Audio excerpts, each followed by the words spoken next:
Sejam todos bem-vindos a mais um Conectando e Desmistificando. Nesse podcast, a reforma tributária.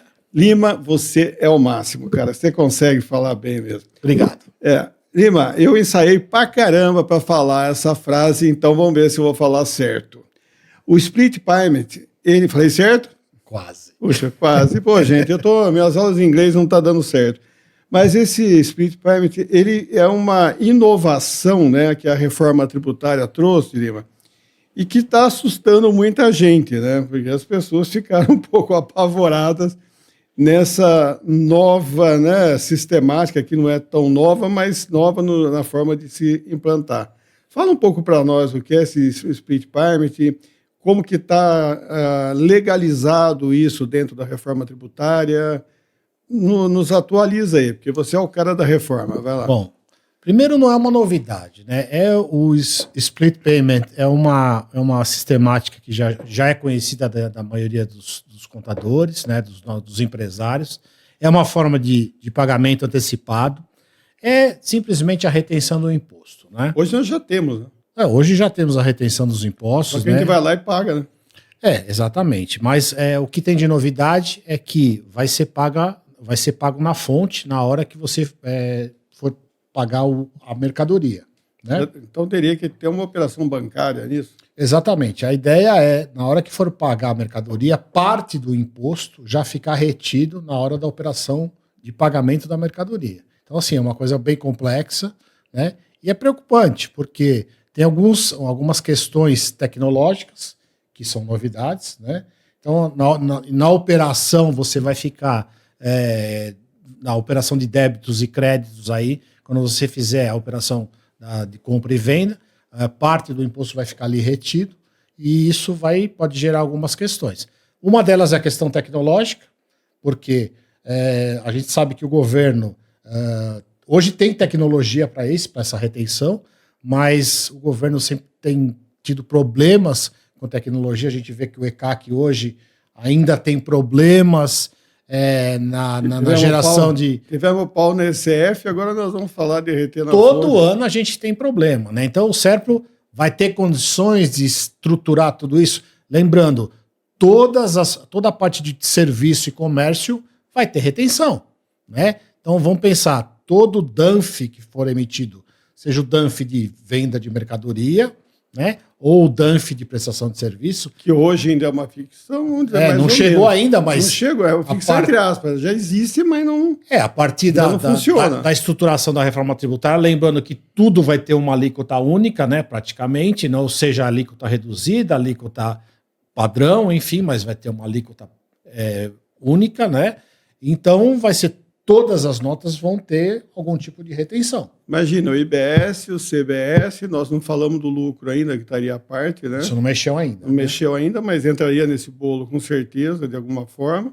Mas eu fico pensando, Limar, a legislação ela está prevendo, a legislação que instituiu a reforma tributária está prevendo o split payment.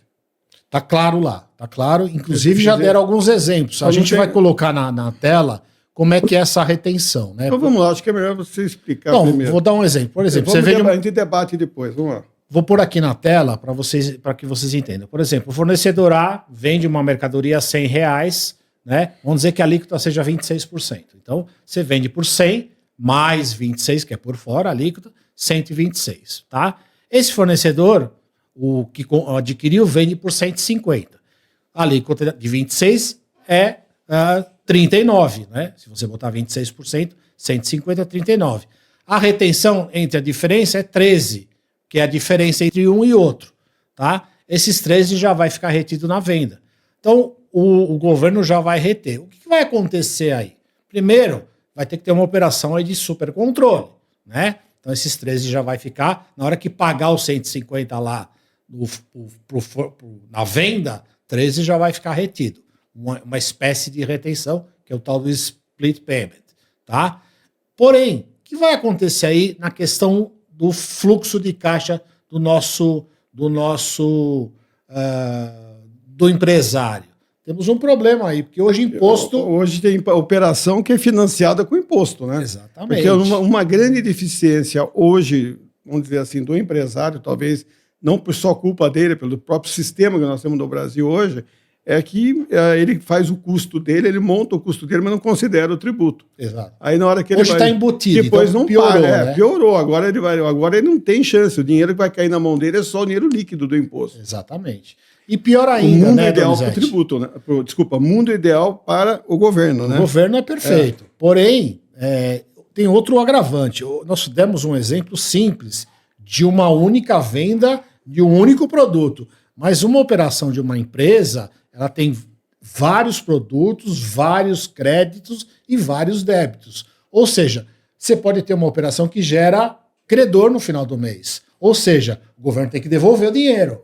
Aí o governo fica com o caixa da empresa, a empresa necessitaria daquele caixa para a operação dela e vai ficar retido quanto tempo lá? Então, na legislação diz até 60 dias devolve. Mas até 60 dias é um prazo então, longo. Mas a gente sabe que essa questão de devolução de tributo não é simples. Não é simples, né? Burocrática. 60 dias está na legislação, porém, sabemos também que é complexo, né? Então, assim, nós vamos passar o caixa da empresa, que hoje, de certa forma, ela se financia com o próprio tributo, para as mãos do governo, né? Então, acho que isso vai ser também um problema sério, que tem que ser analisado e complicado. Vai ser um complicador muito grande. Além da tecnologia que a gente falou pouco nela, que também vai ser bem complicado, como é que vai se estruturar todo esse processo. Nós estamos falando de São Paulo, de estados que têm uma capacidade tecnológica muito grande, mas temos aí o Brasil, país continental, que temos grandes problemas, né? Então, esse é um grande problema. Lima, vamos então, eu diria assim, é algo meio pavoroso, né? Tudo bem que é o mundo ideal, é o mundo perfeito para um país que tem todas as suas contas em dia, mas é pavoroso por quê? Porque nós vemos que o sistema econômico brasileiro e o empresário brasileiro, ele é muito resistente a esse tipo de situação. Você não teme que isso gere uma situação em que volte novamente as pessoas a fazer só transações em dinheiro? Isso, embora a rastreabilidade hoje ela é fantástica, porque a partir do momento que o dinheiro passar pelo banco, tudo isso vai ser visto. Eu não vejo que volte a operação financeira com dinheiro, enfim. Eu acho que vai ter essa transição, vai ter todas as dificuldades do governo em adaptar, vai ter muito problema técnico. Não, bastante dificuldade. Eu não acho que muito problema técnico. Nós não temos estrutura hoje para isso. E vai gerar um processo até que se adapte, porque lembrando que a alíquota é muito alta. Então as pessoas vão preferir cortar o cabelo, gastava 100, vou gastar 126, né? Porque vai ficar muito claro. Então eu vou cortar o cabelo, eu vou na manicure. Então esses prestadores de serviço vão preferir provavelmente não tirar nota. Então, isso vai gerar uma demanda de operações sem documento fiscal. Não, e complexo, né? Eu chego, vou lá, tomo um café na lanchonete e pago em dinheiro o café, vamos supor.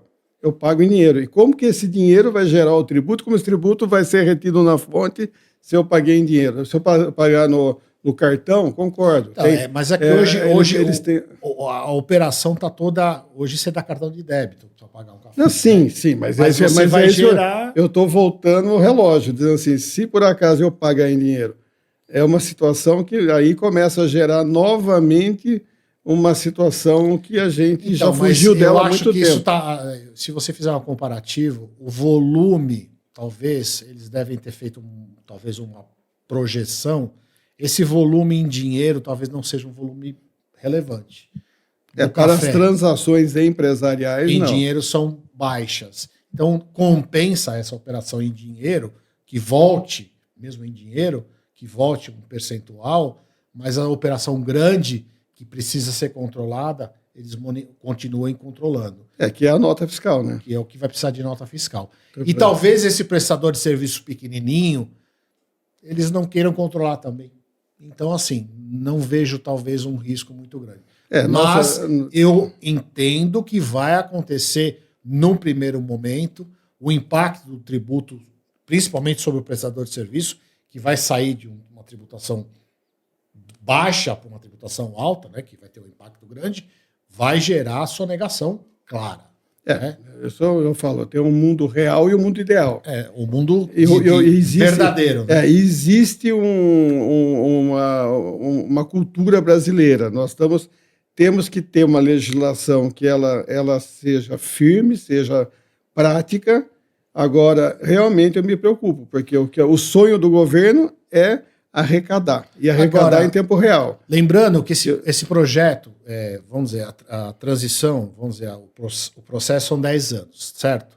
Pode ser que nessa transição de 10 anos, lembrando que nós vamos ter um programa falando sobre o quinquenal, né, o projeto, cada 5 anos vamos falar isso depois. Vai mudar, a própria população provoque a cada 5 anos ou antes disso, se a alíquota for muito alta, porque o pessoal hoje não sabe quanto paga de imposto. As pessoas não sabem quanto elas pagam de imposto porque está embutido. A partir do momento que elas sentirem o impacto que elas têm... Caixa, né? Quanto pagam, eu pago 26% de imposto sobre um copo de água, né? Então elas vão começar a perceber ou provocar e falar, não dá para pagar 26%, está muito alto. Então, começar a brigar, ou lutar, ou reclamar, isso tende a cair, talvez. No governo do Brasil é muito difícil cair tributo, mas é uma via, eu acho que de duas mãos, né? Uma via de duas mãos, porque ao mesmo tempo que isso vai trazer um certo conforto ao poder público, ao governo, também traz um desconforto, porque a população vai começar a querer cobrar mais. Exatamente. E talvez seja até saudável, né? Então, talvez nesse período de 10 anos a gente consiga ter uma redução dessa alíquota, por exemplo. Ou uma melhora no serviço público, vai saber. E também eu vejo assim, é um desafio, realmente. Muito grande. Parece ser bonito na teoria, mas... o discurso é muito bonito, a gente sempre soube que o discurso é muito bonito, mas na prática é bem complicado. A aplicação de uma coisa interessante para o governo vai ser muito cômodo, muito prático, mas primeiro a aplicação tecnológica disso, né? A gente vê que as dificuldades do próprio serviço público implantar uma tecnologia desse jeito, e as empresas vão reclamar demais, né? Você tirar o fluxo de caixa delas, isso vai ser muito complicado, né? Empresas vão quebrar. Vamos ter uma sonegação maior. Vai aumentar a sonegação e talvez lá na frente o reflexo seja positivo no sentido de reclamar essa alíquota que seja muito alta. E aí... talvez seja um caminho sem volta, mas vai ser um caminho longo e difícil. É isso. Isso aí, Lima. Olha, hoje você chegou passageiro da agonia hoje. Brincadeira, hein, meu irmão? Cara, que bom a gente está aqui, mais esse programa, mas infelizmente nós já terminamos o nosso tempo. Vamos fechar? Muito bem. Pessoal, nós temos que agradecer ao nosso patrocinador, Kion Sistemas Inteligentes, que patrocina esse nosso podcast. É um prazer tê-los aqui com a gente. E a Kion, é especializada em automação contábil, né? Você que tem sua empresa, seu sistema de contabilidade, você que é contador, folha de pagamento, contabilidade, área fiscal, vejam os sistemas inteligentes da Kion. É top. Valeu. Valeu, obrigado, Kion. Gostou? Deixe seu recado aí, dê o seu like lá no sininho, mande sua sugestão e obrigado pela participação, conte com a gente e até o nosso próximo episódio. E dúvidas, mandem para nós que nós responderemos. Contamos com vocês, fiquem conosco, um grande abraço. Grande abraço.